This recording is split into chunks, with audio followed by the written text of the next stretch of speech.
The Pittsburgh Steelers lost their second preseason game to the Tampa Bay Buccaneers, but there was plenty to learn from, including lots of positives from the younger players. I'll break more of that down here on the Locked On Steelers podcast. I'm your host, Chris Carter. Let's get into it.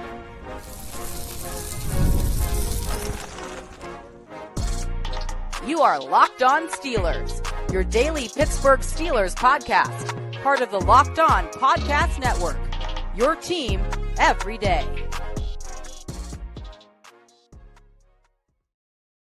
Hello and welcome to the Locked On Steelers podcast. I'm your host, Chris Carter, bringing you your daily dose of all things in the Pittsburgh Steelers. As always, you can find the show on your favorite podcasting apps and on YouTube. Like this video if you enjoy it. Subscribe to this YouTube channel to get all of your daily Monday through Friday episodes, as well as our bonus content like this episode that's recapping and kind of branching off a little bit from the Steelers' second preseason game. Again, I'm Chris Carter. You can read me in the Pittsburgh Post-Gazette, post-gazette.com.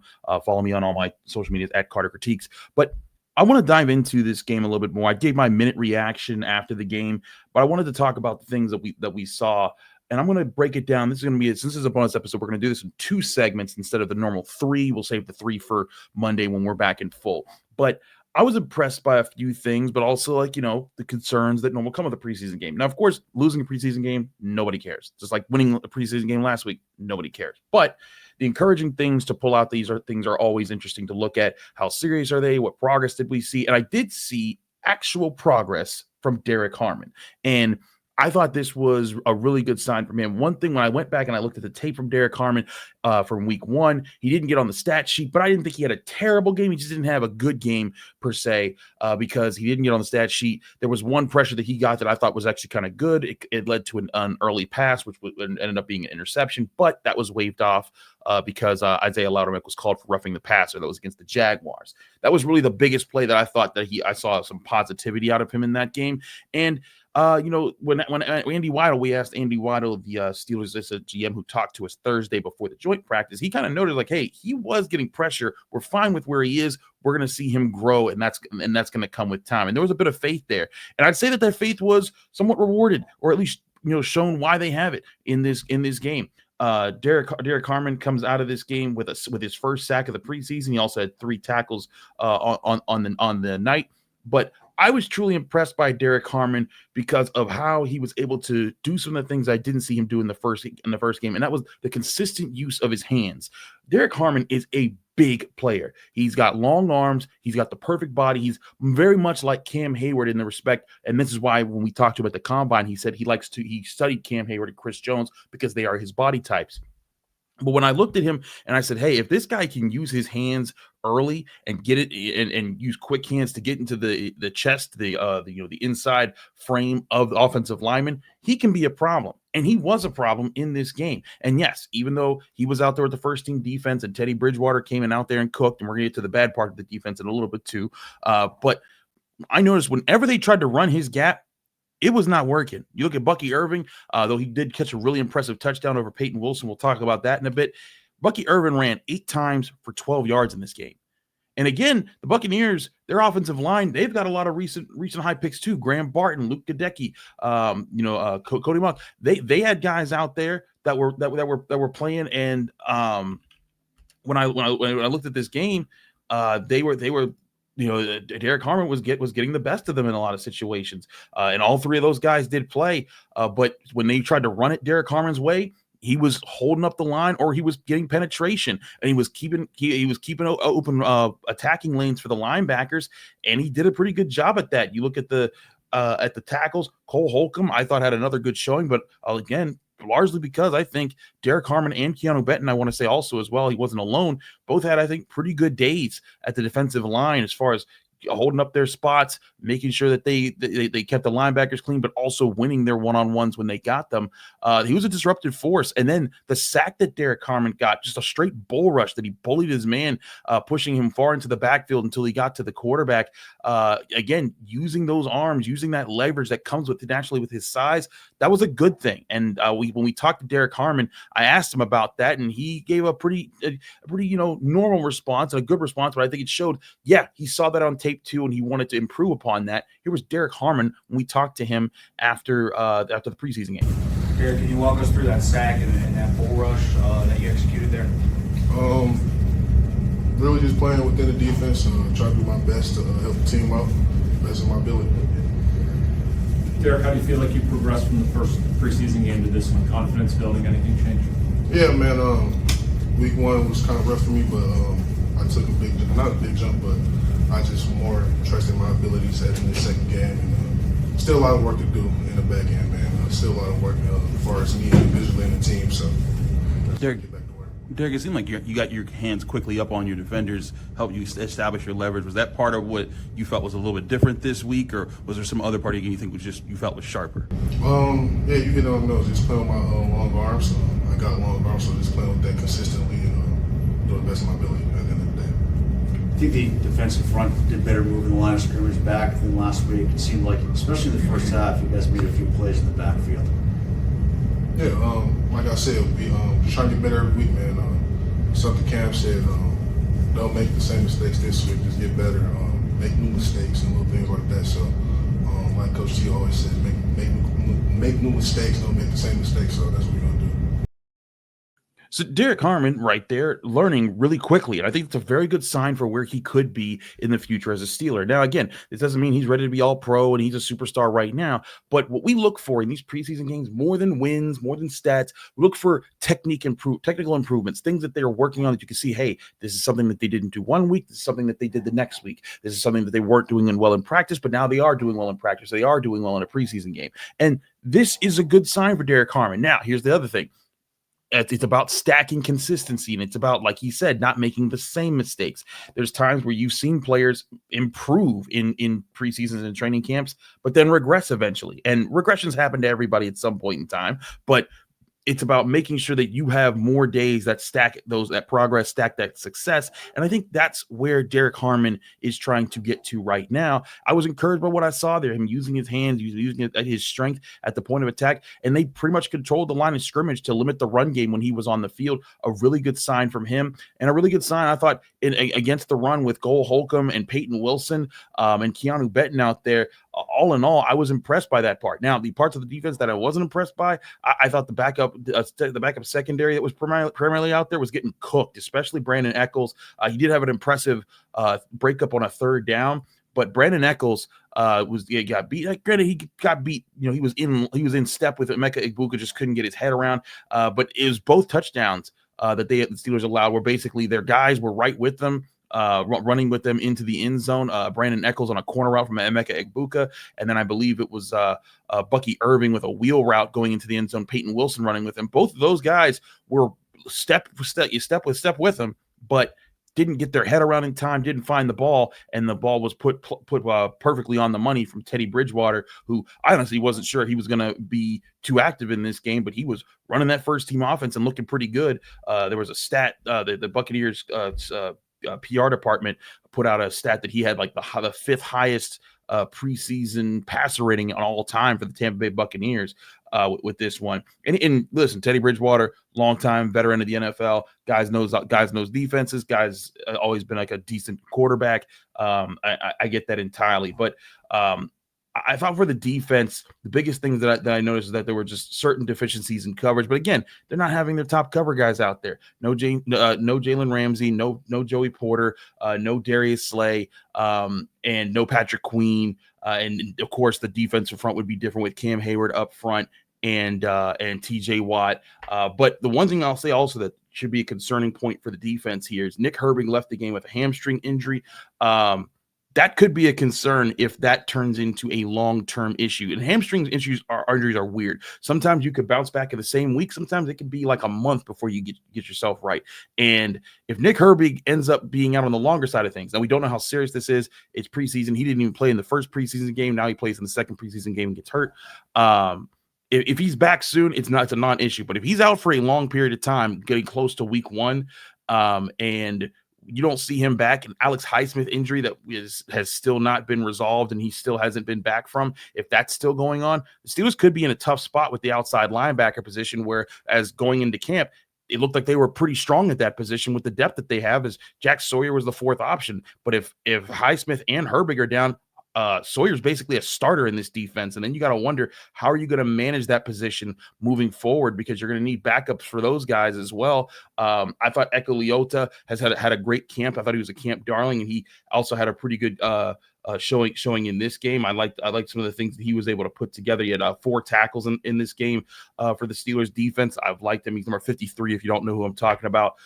He also had a quarterback hit and 2 tackles for loss. He gets in the backfield a lot during practice, so I was not shocked to see him making plays in this preseason game. But at the end of the day, the Steelers got some tough roster decisions to make. They want to keep 4 tight ends. They want to keep 5 receivers, 5 corners, maybe 6 corners with the way that they want to play in this defense, 4 safeties. You're going to have all these position groups that you're going to want to have, like, that one extra person on.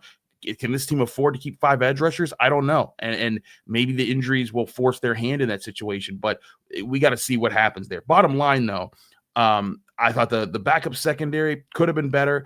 They got cooked in a lot of respects, but the defensive front, the guys that are the starters, I thought that was very encouraging what we saw from them there. They got both some pressure and they were really strong against the run. And as we know, that is the biggest thing the Steelers defense needs to be better at this year, is stuffing the run. And while them doing it in this game doesn't mean they're going to do it all season long. And they're going to face much better rushing offenses, much better offensive lines, much better running backs, and much better rushing threats from quarterbacks than they did on Saturday night against the Buccaneers. But how they did in this test, I thought was pretty solid in that run defense aspect. The other side of the ball, we got to talk about who stood out, and that's, of course, Roman Wilson, who I thought had another really good showing. We'll talk about that next here on the Locked On Steelers podcast. I'm your host, Chris Carter. Stick with us. Be right back.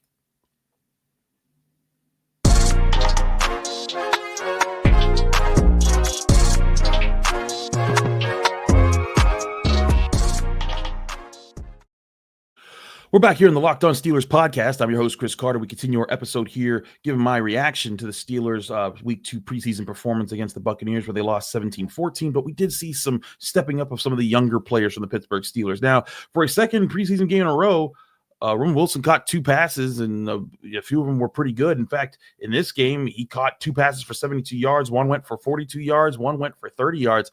And, man, I got to say that 42-yard one, I was truly impressed by Roman Wilson's speed, because he lined up against Jamel Dean on that formation, the Buccaneers cornerback. He got like at least 10, maybe 15 yards of cushion on that play. He was backed off so far, but it didn't matter. Roman Wilson's speed burned him, and Mason Rudolph hit him with a deep ball. I was truly impressed by his speed in that play and getting behind the defense on that one. And then on another play, he just broke open in the middle part of the field. Mason Rudolph eventually found him, turned an intermediate pass into a 30-yard gain for the Steelers. Roman Wilson continues to impress me by how he's growing as a player. And when you talk to him, he doesn't like to get too far into it. Like if you remember in camp, there was that one time where I asked about what he's working on, how he's improving. He did start to get a little bit into it, but I'm telling you, that's a rarity when we get to talk to him about the details. I was appreciative that he was able to go into some details. I tried to get some details out of him at the game. He was just like, "Hey man, I'm working to be 1% better every day." Doing it. He kept the cliches, the kind of the walls up so that he doesn't know that we don't know what he is working on. And he, of course, he knows. Zach Kazani knows, the receivers coach. So you're not always going to get that answer from guys, because they don't want other teams to hear what they're working on and what their weaknesses are. But I always appreciate being able to break it down myself and say, like, hey, what's coming here? And one thing I noticed with Roman Wilson, I think he's getting in and out of his breaks a lot smoother. You're seeing him, I think, have a much more controlled center of gravity. And I'm not a route running expert, but I felt like sometimes he was a bit more wild with his footwork in his setup. There were some wasted steps in trying to set up some of his routes. In the clips that I've been able to go back and find or go back and watch from this game, I haven't fully rewatched this game yet. I did see, I felt like his feet were more deliberate with each step that they were placing in. And that's part of that's all route running is, right? It's making sure that you are accurately putting your footwork and your handwork into selling what route you don't want them to guard, and try to get them to say, oh, they think I'm going this way, but I'm actually going that way. Like, Antonio Brown, to me, that's the best route runner that I've seen live in person. Like, that guy just, there were times that every route looked the same until it was too late. And that's why he was such a great route runner. And Roman Wilson, nowhere near that level. I'm not saying that, but I'm using that as an example of what good route running looks like if you're a layman watching football, trying to understand, hey, what should I be looking for? So I was impressed by Roman Wilson, by his playmaking. And so was Mason Rudolph. Mason Rudolph had some good things to say after the game when we talked to him. Here was Mason Rudolph talking about Roman Wilson's progress. Walk us through that deep ball that you connected with Roman, how you've seen him grow just through camp in his second year. Yeah, it was great. It was a great catch by Rome. He's been very dependable over camp. Threw him a couple balls last week in Jacksonville, so you can tell he's just. I know it killed him having to sit out all last year with the injury, and he is extremely hungry to get out there and make plays and prove himself. And I think he's definitely done that. Have you noticed something about his game that gets him open a little bit faster? You're just able to see, like, okay, he's getting off the ball a little bit quicker, even from the start of training camp. I mean, I wasn't with him last year, so I can't compare and contrast. But I think he's, from the first day we threw this past spring, he's an explosive guy, very quick off the line, great releases. And he's got good hands. So he's locked into Arthur's offense right now, to our offense. He's doing a good job digesting all the concepts. So I think a few things there, and I get Mason. He's like, "Hey, I didn't know him last year." Hey, Mason, none of us knew him last year because he didn't play. But I was talking about just from the start of training camp. But I thought it was encouraging for the things that he said about Roman Wilson back to the throwing session that they had, saying like, "Hey, this guy comes to work. He's improving." And listen, we were talking about Roman Wilson, at the start of training camp. I was like, he's not turning heads. He's not doing anything yet. But I did think he was getting open here and there. And then when we saw him start to make plays, I was like, okay. I was tweeting, hey, trending up. I think that he's coming there. But that's, I think, more of what we saw. We're starting to see of Roman Wilson in these preseason games. Now, can he do that in regular season games? We'll have to find out, right? But these are some good tests that he's passing right now as far as the offense.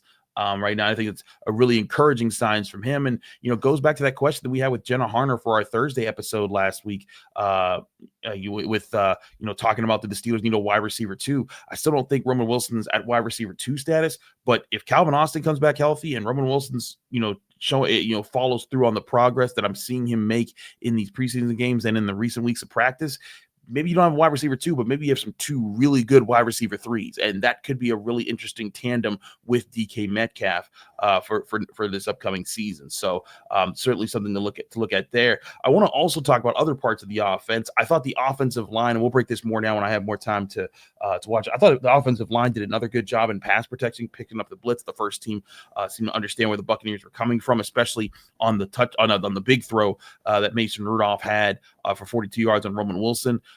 He had a clean pocket, didn't have to move. He was able to stand there, kind of bounce his feet, and then just and release the ball pretty cleanly. And then even on the touchdown where he kind of had to move around a little bit to buy some time for his guys to get open, the offensive line gave him that time. And so I think Broderick Jones, Choi Faltanu, I think they handled themselves well. I think Zach Frazier, who went up against Vita Vea, kept himself in the game, and I think he did well. I think offensive line, they did well. The thing I don't fully understand why they're not showing it more is the run game with the first team offense, and they tried it twice early with Kenneth Gainwell. That didn't work.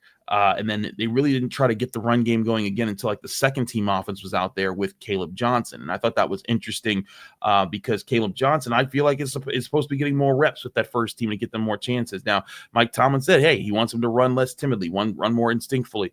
And I think that's something that Kaleb Johnson wanted to do, and I think he did in this game. He had 11 carries for 50 yards, including a 14-yard run. I thought it was a really good cutback where I think it was it wasn't Broderick Jones. It was Dylan Cook who I think sealed the back edge of the offensive line or pushed down his man, while Connor Hayward sealed the back end and created that crease for Kaleb Johnson to just run with and cut back and attack. Here was Kaleb Johnson when we were asking him about how his night went and the progress that he saw, because against the Jaguars, he really didn't have much to show for it, but in this game, he at least had a few good runs. Here was Kaleb Johnson after the game. Kaleb, we got up here a little bit late. Just how do you think you did in this preseason game, and what do you maybe hope to work on? I know it's quick to turn around and look at the next, but I feel like I did real well with just being comfortable and really just running hard and being me. The first game I feel like I was just filling it out and really just feeling the flow of how the NFL really is. So really just being timid that game. So now I'm just coming out here just really just being 110% and just really ready to work, get back to work on Monday. What I need to do. You had that 14-yard run where you look like you cut back, and you break down like just what you saw there and how that produced. Just the flow of the line and just pressing. That's it. That's all it is.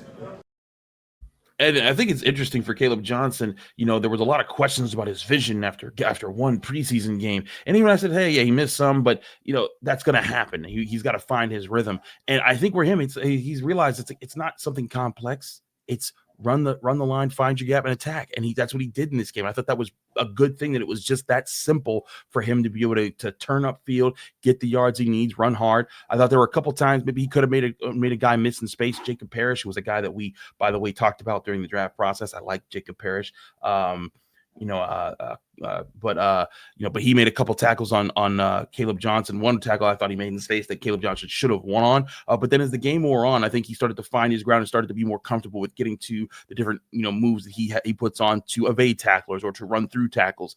And I think that as time goes on, you'll see Kaleb Johnson get more comfortable. But it's like what Andy Weidel said about Derrick Harmon. What a lot of these coaches are saying, hey, like a lot of these young guys, you're trying to pull it out of them. You're trying to say, okay, find your comfort zone in the NFL, and they're putting them through tests that I think are doing that. Roman Wilson finding himself, Derrick Harmon's finding himself, Kaleb Johnson's finding himself. The Steelers need these young guys to emerge this year. They don't have to become superstars, but if they become good, positive contributors consistently throughout the season, it's going to make the Steelers a more dangerous and more complete team, because they won't have those glaring weaknesses that these guys, when they weren't around, were voids, and they had to find ways to get around it. So I do think that the offense, even though they only scored 14 points, Mason Rudolph threw what I thought was a bad pass. He even admitted threw it late down the seam.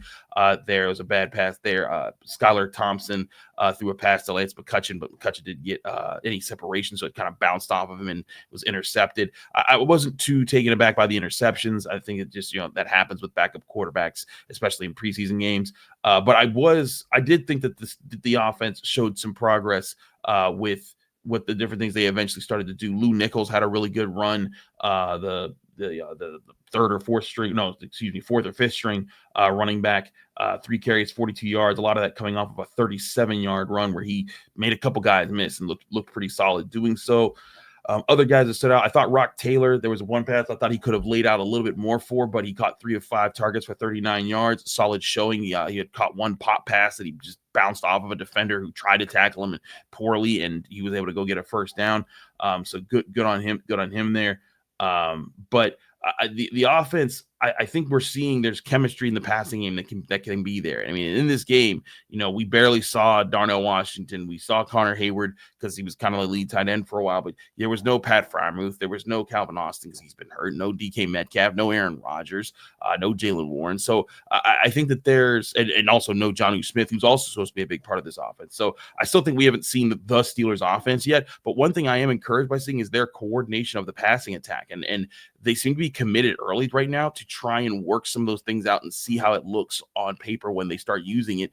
Not on paper, on the tape when they start using it, because you're seeing more passes to the middle part of the field. You're seeing play action passes that open up crossing patterns where a speedy receiver like Roman Wilson can get loose and create problems after the play or after the pass. So I think that there's potential there, and that's a good sign to see. But you still want to see the run game truly open up. Kaleb Johnson got pretty much all out of his yards, against the backups of the backups, and that's fine. It's just about, I think it's just about getting the reps and seeing it, and that's something that he saw in this game. But now I think they do need to still commit to trying to develop a run game that's going to be consistent by the time the Steelers start their regular season, because they are going to need to run the ball pretty effectively this year. They don't need to be a top 10 rushing offense, but if they're middle of the road, trending upwards, I think that can set the stage, for what they really need to do there with this with the Steelers team. But all in all, again, preseason game, you don't take too much out of it score wise. You try to take some notes.